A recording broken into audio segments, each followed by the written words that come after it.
Patrick ರಾಘಣ್ಣನಿಗೆ ಸಚಿವ ಸ್ಥಾನ ಕೊಡಲೇಬೇಕು. ಬೇಕೇ ಬೇಕು, ಬೇಕೇ ಬೇಕು, ಬೇಕೇ ಬೇಕು. ಎಲ್ಲಿಯವರೆಗೂ ಹೋರಾಟ,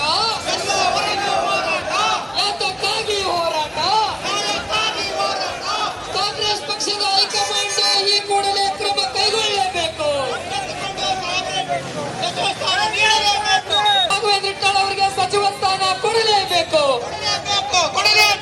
ಪ್ಯಾಟ್ರಿಕ್ ರಾಘವೇಂದ್ರ ಇಟ್ಟಾಳ್ ಅವರಿಗೆ ಸಚಿವ ಸ್ಥಾನ ಕೊಡಲೇಬೇಕು. ಕೊಡಲೇಬೇಕು. ಸೋಲಿಲ್ಲ